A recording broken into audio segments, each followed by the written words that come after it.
టేస్ అనే ఒక చిన్న బాలిక తన పడక గదిలోనికి వెళ్ళి తను భద్రంగా దాచుకున్న ఒక చిన్న డబ్బాను బయటికి లాగి దానిని తెరచి అందులో ఉన్న చిల్లర నాణేలన్నిటినీ జాగ్రత్తగా లెక్క పెట్టుకున్నది.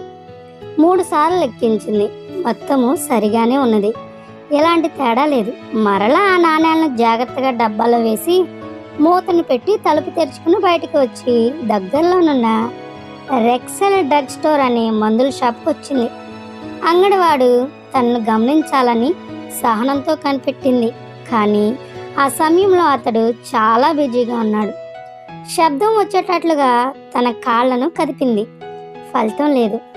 కరుకనే శబ్దం వచ్చేటట్లుగా తన గొంతును సవరించుకుంది, కానీ దానివల్ల కూడా ప్రయోజనం లేకపోయింది. తర్వాత ఆమె తన డబ్బాలోంచి ఒక నాణేన్ని తీసుకుని గాజు బల్ల మీద దాంతో కొట్టింది. ఈసారి తన ప్రయత్నం ఫలించింది. నీకేం కావాలి? విసుక్కుంటూ అడిగాడు అంగనివాడు. ఆమె నుండి జవాబు రాకముందే, చికాగో నుండి వచ్చిన నా తమ్మునితో మాట్లాడుతున్నాను.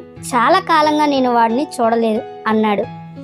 మంచిది, నేను కూడా నా తమ్ముని గురించి మాట్లాడాలని వచ్చాను అన్నది. ఏంటి, ఏం కొనడానికి వచ్చావు అన్నాడు అంగన్వాడు. నా తమ్ముడు పేరు ఆండ్రూ. వాడి తలలో ఏదో కణితి వండితి పెరుగుతుందట. ఒక అద్భుతం మాత్రమే వాడిని రక్షించగలదు అని మా డాడీ చెప్పాడు. మరి ఒక అద్భుతం ఖరీదెంత అని అడిగింది టేస్.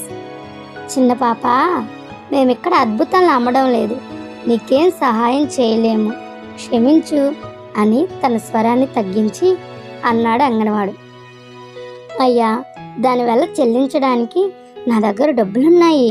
అవి చాలకపోతే మిగిలిన దాన్ని తీసుకుని వస్తాను. దాని ఖరీదంతో మొదట చెప్పండి అన్నది టేస్. ఆ అంగన్వాడి సోదరుడు గౌరవప్రదమైన వస్త్రాలు ధరించుకుని ఉన్నాడు.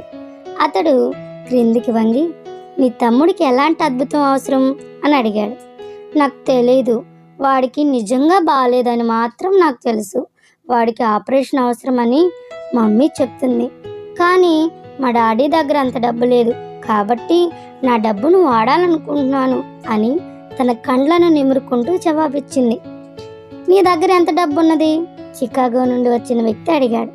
$1.11 నా దగ్గర ఉన్నదంతా అదే, కానీ ఇంకా కొంచెం డబ్బు అవసరమైతే కూడా తీసుకుని వస్తాను అని జవాబిచ్చింది టేస్.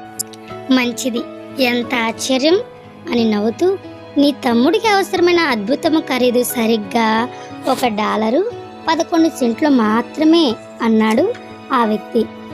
అతడు ఒక చేత్తో ఆ డబ్బును తీసుకుని రెండో చేత్తో ఆమెను పట్టుకుని, మీ ఇంటికి నన్ను తీసుకుని వెళ్ళు. నేను మీ తమ్ముడిని చూచి మీ తల్లిదండ్రులు కలవాలి. మీకు అవసరమైన అద్భుతం నా దగ్గర ఉందేమో చూద్దాము అన్నాడు. గౌరవప్రదమైన దుస్తులతోనున్న ఆ వ్యక్తి డాక్టర్ కార్ల్టన్ ఆర్మ్స్ట్రాంగ్. అతడు నరముల వ్యాధులకు ఆపరేషన్ చేయటంలో నిపుణుడు. అతడు టేస్ ఇంటికి వచ్చి తల్లిదండ్రులతో మాట్లాడి ఆ పిల్లవానికి ఉచితంగా ఆపరేషన్ నిర్వహించాడు. అనాది కాలంలోనే టేస్ యొక్క తమ్ముడు కోలుకొని ఆరోగ్యవంతునిగా ఇంటికి తిరిగి వచ్చాడు. ఒకదాని తర్వాత ఒకటి కాకతాళీయంగా సంభవించిన ఈ సంఘటనలను గురించి మమ్మీ డాడీ సంతోషంగా మాట్లాడుకుంటూ ఉన్నారు. ఆ ఆపరేషన్ నిజంగా ఒక అద్భుతమే, అది ఎంత ఖరీదైందో అని నాకు ఆశ్చర్యమవుతుంది అని మమ్మీ అన్నది. టేస్ నవ్వింది. ఆ అద్భుతం ఖరీదు టేస్కు బాగా తెలుసు.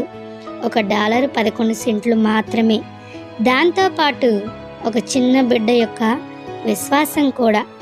అద్భుతం అనేది ప్రకృతి సంబంధమైన సూత్రం కాదు, కానీ అది మహోన్నతమైన సూత్రము.